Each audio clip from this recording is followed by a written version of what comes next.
Alright, so what we have right here is going to be the Radiolink RC8X radio, and is probably the most fancy radio that you can get for the Radiolink production light. You can see that it has a LCD screen, and it's also the most expensive one. So this video is just going to be a simple guide to show you how to bind it to the Radiolink receivers. We're going to physically mount the receiver together. We are going to set it up in the radio, and at the end we'll do some test drives together so you can see how it actually performs in real life. Alright, without further ado, let's get going. Okay, so for the RC card that we will be using for the demo today is going to be the MN model MN128. The reason behind is it does have an individual ESC and RX system, which we can just take out this RX and upgrade to the Radiolink ones we want. So it's going to be pretty simple. All you have to do is just, obviously you have to remove the top plate, but after you do, just remove these cables and you can just simply remove this like RS completely. So they are using a little like double-sided tape to like secure this, so you do have to kind of like rip it off like this, but you can just use the tape. And next we just have to bring out the Radiolink little receiver. So this one is going to be the same size with the MN model one, so you can see that's going to be fit perfectly right into this case.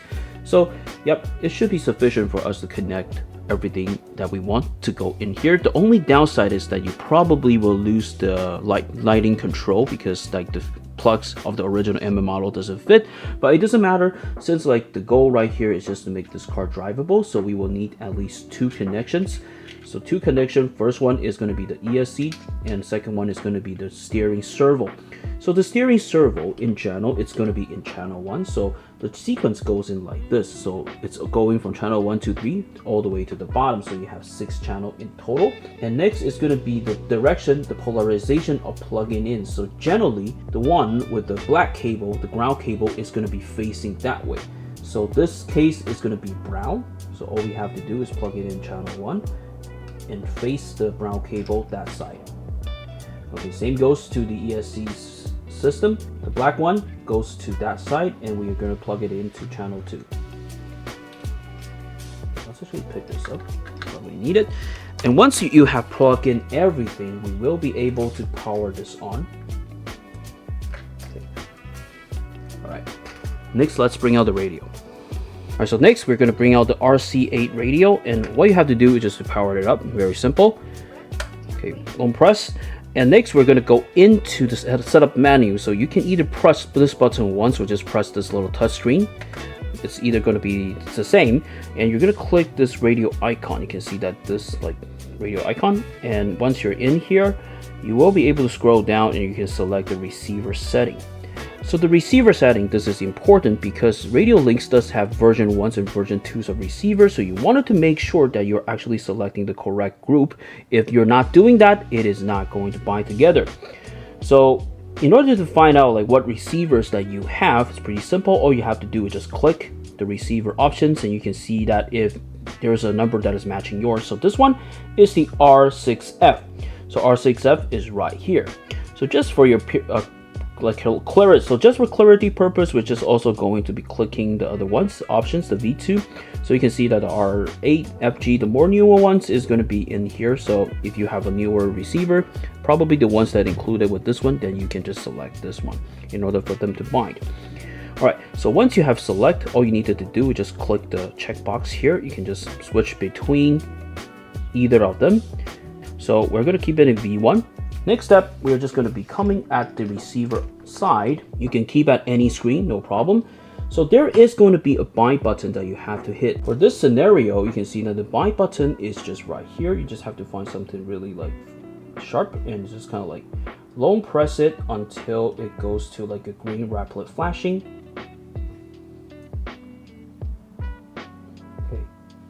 And then after a few seconds, they should just be binding together automatically. So you can see that you're gonna get like standard steering, no problem. Okay, and you're gonna get throttle. Okay, very good. Okay, so next we're going to go back to the main menu and we are just going to be calibrating everything just to make sure they are having the correct endpoints. So yeah, so we're just gonna put it in here. I kind of lift it up a little bit. Okay, you just kind of flip it like this and you just calibration, finish, and also the trigger. So forward. Whoops, it's kind of hard to grab it like this. Forward. Okay, full back. And then you can just hit calibrate finish and we are done. All right, so the next step, because the original radio does have 2 speed of adjustment, we're actually going to set that up. All right, so to do that, you're going to go to the basic menu. You're going to hit double ratio right here. So what we have to do right here, because what we're trying to limit is going to be channel 2, right? So channel 2 is going to be our throttle. So throttle, you can just assign a switch to it so it can have something like a memory. So what we are going to be using right now is going to be the PS5 button, because this one is actually channel 7 and this only has 6 channels, so we're not going to use it anyway. So you can just select PS, this is going to be PS5 actually, PS5, and then originally you're going to see this as max 100. So what we are going to be doing is we are just going to adjust the max throttle value to about 50%, and then this is basically complete. So you can see that once you hit the PS5 button, you can see that activate is going to be 100%, deactivate is going to be 50%. Okay, so next we're going to quickly test the throttle value. So you can see that currently we are activating at 100%. So, okay, so this is going to be the max speed that you can get with full throttle. So if we activate the PS5 button to limit the throttle value, you can see that this is going to be the max speed. So you should be able to achieve like a slower, better control throttle ratio with this one. So yeah, much better.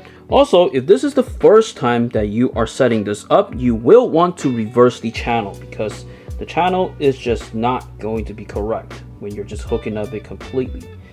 So you're going to go into the channel reverse section. So you're going to go to basic menu. You're going to go to channel reversed.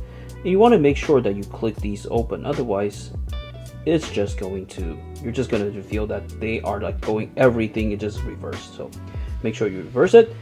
And once we're done, this car is basically set up and we should be able to drive this without much issue. All right, so next we are going to be doing a quick test drive using the RC8X remote. And this one is a much better upgrade compared to the original MM model stock remote, which is a complete junk. So this theoretically should give us a better experience when driving, so I do have a really high hope on this thing. As for the style of driving, we will be test driving this using a FPV system from Voxnail. All right, let's plug it in, let's give it a go. Okay, so we're gonna start the driving by the slower gear. You can see that it's much more slower, and I think it's going to be very good for like regular just trolling or crawling. But if you wanted to engage the system, like to go faster with the ESC to go 100%, very simple. Now you just have to like kind of press the button right here instead of have to find it on the little remote. So much easier. I do think this is a much better setup compared to like the original MM model like radio. Also, another big benefit is that this offers a lot of range. So the Radiolink does give you about 600 meters of range compared to like the MM model, probably just 30 meters. So yeah, if you wanted to do any kind of FPV type of drive, you probably wanted to switch to the Radiolink or probably the Express OIS system, because these are going to give you a much larger range compared to like the stock stuff. And the stock stuff, it's not necessarily that they will allow you to do the full like length of the control. Also, you have to consider that because of there's a lot of like concretes in the middle, so penetration is going to be some of the issue. So yeah, this one definitely, I think it's a much better upgrade. So the only downside I do think that it's not very perfect is that I wish that, yeah, they just don't have the standard plugs for the MM model cars. So we probably would have to use like a separate board to like control our lightning. But right now, overall, I do feel that this is a pretty good upgrade. Okay, the control, the speed modulation, and you know, the throttle, the gears, everything just feels much better compared to like the stock, obviously, because like, come on, this is a $300 like radio compared to like something that is $10. Yeah, it's not comparable.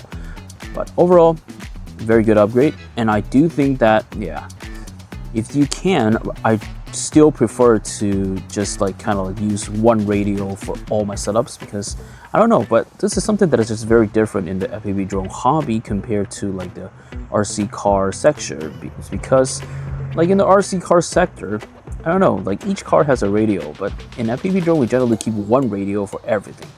And you know, so sometimes it's about like how you feel about a radio, you kind of get attached to it. So I really like this to be able to like, customize my own radio and my stuff. So I will just be able to, get familiar with it instead of have to like get familiar with each of the radios. Yeah.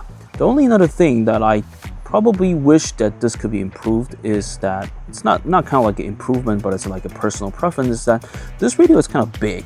And if you wanted to drive it with single hand, it's not going to be that easy. And especially when you're trying to film your car also, and drive the vehicle, it's going to be a lot more challenging compared to the smaller radios. And you will be able to add like a stick here, but the overall weight and everything is just going to be a little bit more heavier. But that's going to be something that I think you will have to live for. And it's actually okay if you're just having both of your hands like free instead of just having to like film at the same time.